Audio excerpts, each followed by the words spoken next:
नमस्कार दोस्तों, स्वागत है आपका एक बार फिर हमारे चैनल कैसी क्लासेस में। अगर आप चैनल पर नए हैं, चैनल को सब्सक्राइब करें, लाइक करें और शेयर करें। आज मैं आपको राष्ट्रपति के बारे में बताऊंगा। राष्ट्रपति जो भाग 5 में है, मतलब भाग 5 की बात करें तो आर्टिकल नंबर 52 से लेकर 151 के बीच में इसमें राष्ट्रपति जो कि एक महत्वपूर्ण पद है, उसके बारे में मैं आज आपको बताने जा रहा हूँ। चलिए देखते हैं हमारा संविधान का भाग 5। यह अनुच्छेद 52 से लेकर 151 के बीच में है और इसमें जो महत्वपूर्ण सबसे महत्वपूर्ण पद है वो है राष्ट्रपति का। तो राष्ट्रपति की बात करें तो राष्ट्रपति का अनुच्छेद नंबर 52 से स्टार्ट होता है और इसमें क्या कहा गया है, भारत का एक राष्ट्रपति हो गया।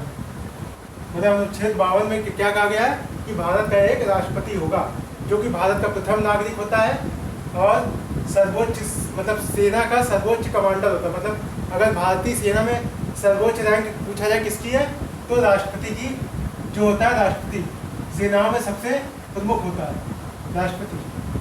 अगला है अनुच्छेद 53 में क्या कहा गया है, संघ की कार्यपालिका शक्ति राष्ट्रपति में निहित होती है। मतलब जो संघ की कार्यपालिका शक्ति का काल्पनिक प्रधान होता है वो राष्ट्रपति होता है। अगर वास्तविक की बात करें, वास्तविक शक्ति किसमें निहित होती है,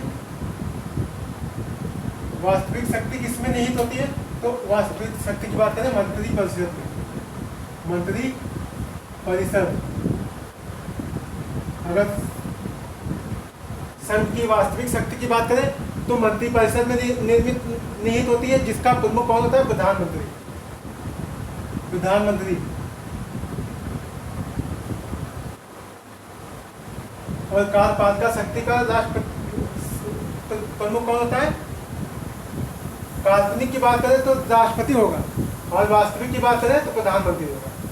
ये 53 कहा गया कि संघ की कार्यपालिका शक्ति राष्ट्रपति में निहित होती है। मतलब बिना राष्ट्रपति के सिग्नेचर के कोई भी काम नहीं हो सकता। इसका मतलब ये अनुच्छेद 54 में राष्ट्रपति के निर्वाचन की रीति, निर्वाचक मंडल की बात की गई है। निर्वाचक मंडल मतलब कौन कौन सदस्य राष्ट्रपति के निर्वाचन में भाग लेते हैं। राष्ट्रपति का निर्वाचन होता है, मनोनयन नहीं होता है, राष्ट्रपति का निर्वाचन होता है। पहला क्या है, संसद के दोनों सदनों के निर्वाचित सदस्य। संसद किससे बनी है, लोकसभा, राज्यसभा और राष्ट्रपति। लोकसभा,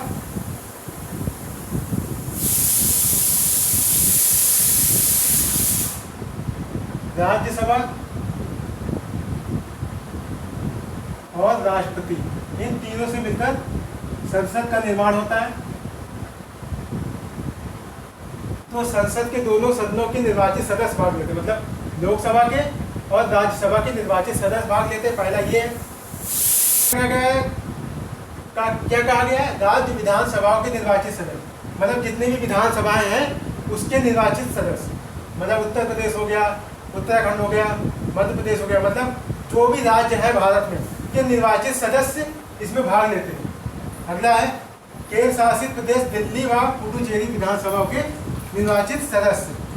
केंद्र शासित प्रदेश में कौन कौन, दिल्ली, पुडुचेरी। अब आगे जम्मू कश्मीर, 31 अक्टूबर 2019 से जम्मू कश्मीर को भी केंद्र शासित प्रदेश का दर्जा दिया गया। मतलब तब इसके भी निर्वाचित सदस्य जो है राष्ट्रपति के निर्वाचन में भाग लेंगे। पहले क्या था, कौन कौन से थे, दिल्ली और पुडुचेरी। और ये 70वें संविधान संशोधन 1992 में इनके लिए प्रावधान किया गया था, दिल्ली और पुडुचेरी के लिए। अब 31 अक्टूबर 2019 से जम्मू कश्मीर को भी इसमें जोड़ा गया। अब जम्मू कश्मीर के भी निर्वाचित सदस्य राष्ट्रपति के चुनाव में भाग लेंगे। आगे है अनुच्छेद 55। इसमें क्या है, राष्ट्रपति के निर्वाचन की रीति, मतलब कैसे चुनाव होता है, राष्ट्रपति का निर्वाचन कैसे किया जाता है। अनुपातिक प्रतिनिधित्व की एकल संक्रमणी मत पद्धति।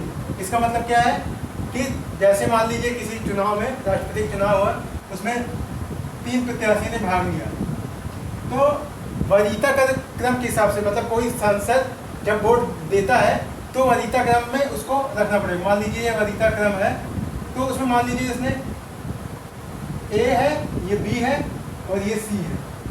तो किसी बंदे ने ए को 1 दिया और बी को दिया है 2 और सी को दिया है 3।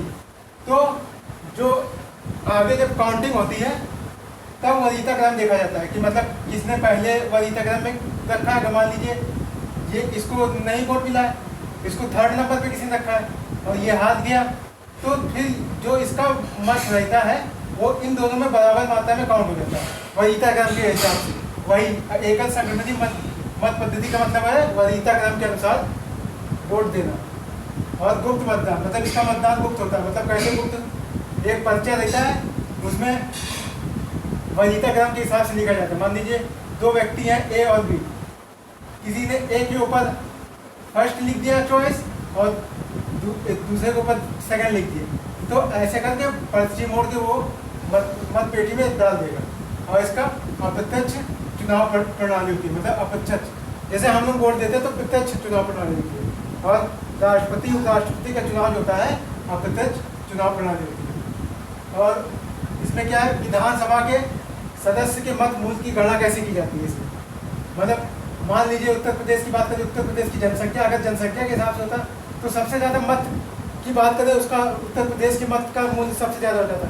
तो उसको बराबर करने के लिए एक मत मूल्य की गणना की गई है विधानसभा सदस्य की। कैसे?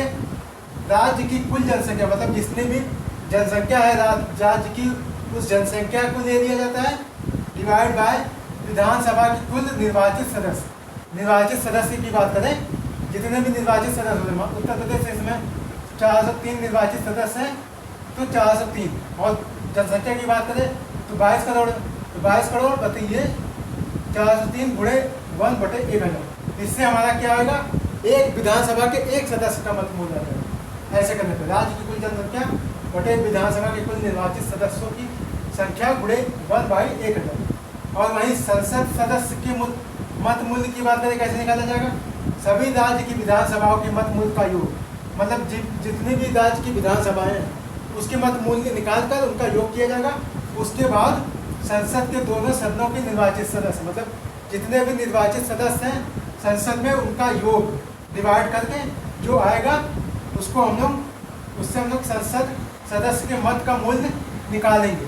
ऐसे निकाला जाता है। और आगे क्या बोलते हैं, अगर राष्ट्रपति का बनना है किसी व्यक्ति को तो कितना मत लेना पड़ेगा, मतलब टोटल जो मत है, मत का अगर आधा कर दिया जाए और उसमें एक जोड़ दिया जाए तो वो विजेता हो जाएगा। मान लीजिए टोटल मत है 100 और इसका 50% निकाल के इसमें एक जोड़ दिए, 50% मतलब 50 + 1, 51 मत चाहिए किसी को राष्ट्रपति बनना है।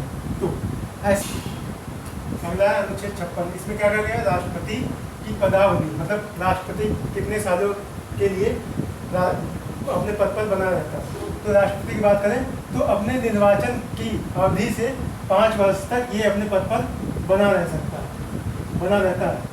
और जब तक कि नया राष्ट्रपति निर्वाचित मतलब ना हो जाए, मतलब बैठ ना जाए अपने पद पर, तब तक ये अपने आगे भी कंटिन्यू करता रहेगा। मतलब लेकिन होता क्या है कि जब राष्ट्रपति का समय नज़दीक आता है, मतलब इसके रिटायरमेंट का, तो उससे पहले ही नए राष्ट्रपति का निर्वाचन हो जाता है, जिससे कि 5 वर्ष की अवधि तक इसको हटाकर नया राष्ट्रपति नियुक्त कर दिया जाए। तो राष्ट्रपति की पदावधि की बात करें तो अपने निर्वाचन से 5 वर्ष तक ये राष्ट्रपति के पद पर बना रहता है।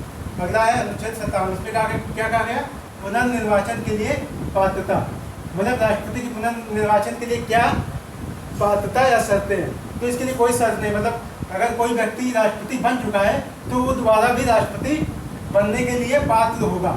ऐसा नहीं है कि अगर एक बार राष्ट्रपति बन जाए तो दोबारा राष्ट्रपति नहीं बना जाएगा। जैसे अमेरिका की बात करें तो वहाँ केवल 2 वर्ष के लिए राष्ट्रपति कोई व्यक्ति बन सकता है, उसके बाद वह राष्ट्रपति नहीं बनेगा। तो भारत में ऐसी कोई शर्त नहीं है कि राष्ट्रपति के लिए कोई भी शर्त नहीं रखा गया भारत में कि वो 1 बार बन सकता है, 2 बार बन सकता है।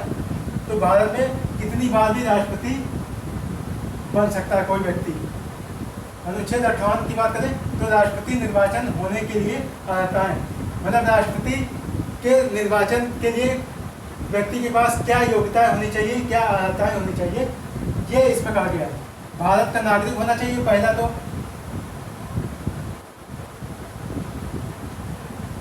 और 35 वर्ष की आयु पूरी कर चुका, मतलब 35 साल या उससे ऊपर की आयु का व्यक्ति होगा तभी राष्ट्रपति बन सकता है। और नागरिक का मतलब है कि भारत की नागरिकता उसने धारण की हो, जन्म से मतलब भारत में जन्म लिया हो या नहीं लिया इससे नहीं मतलब, लेकिन भारत का नागरिकता उसको मिली हुई हो, ये शर्त है इसमें पहली। और दूसरी 35 वर्ष की आयु धारण की हो उसने या उससे ऊपर हो। और तीसरा क्या है, लोकसभा के सदस्य निर्वाचन की योग्यता रखता हो, मतलब लोकसभा सदस्य की बात करें, लोकसभा सदस्य निर्वाचन की क्या आयु होती है 25 वर्ष, मतलब 25 वर्ष लोकसभा के निर्वाचन की आयु होती है। तो लोकसभा सदस्य के निर्वाचन की योग्यता रखता हो, ये इसमें कहा गया है। तो ये है राष्ट्रपति के निर्वाचन के लिए अर्हताएं। अगला है 59 नंबर, अनुच्छेद 59 में क्या गया है, राष्ट्रपति के पद के लिए शर्तें, मतलब इसकी शर्तें क्या है, कौन कौन सा व्यक्ति राष्ट्रपति बन सकता है। मतलब राष्ट्रपति बनने के लिए आपको लाभ का पद छोड़ना होगा। कोई व्यक्ति लाभ का पद धारण करे हुए राष्ट्रपति के पद के लिए पात्र नहीं होगा। मतलब लाभ के पद कौन कौन से हैं, कोई प्रशासनिक पद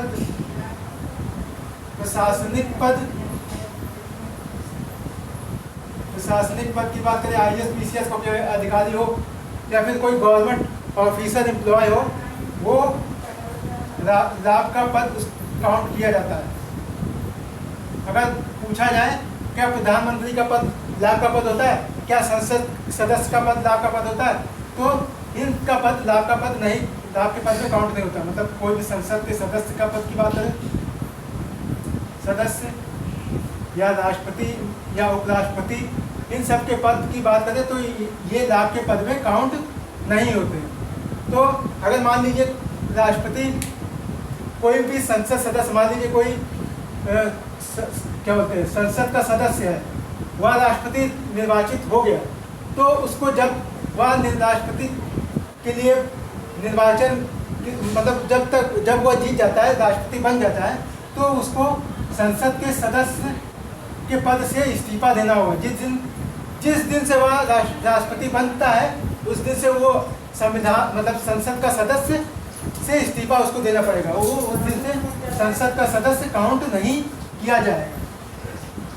कि राष्ट्रपति की अगर सैलरी और भत्ते की बात करें, उपलब्धियां और भत्ते, तो इनकी बात करें तो ये राष्ट्रपति के पदावधि के दौरान कम नहीं किया जा सकता। मतलब ना इनको कम किया जा सकता है, ना ही समाप्त किया जा सकता है, मतलब बढ़ाया जा सकता है। बढ़ा तो सकते हैं लेकिन कम नहीं कर सकते। मतलब राष्ट्रपति अगर निर्वाचित है तो उसकी राष्ट्रपति के पद पर रहते हुए भत्ते और उपलब्धियों को कम नहीं किया जा सकता, ऐसा इसमें कहा गया है। तो आज के लिए बस इतना है। अगर आपको वीडियो पसंद आए, वीडियो को लाइक करें, शेयर करें और चैनल करें। इसका पार्ट 2 मैं अगली वीडियो में लाऊंगा। तब तक के लिए नमस्कार।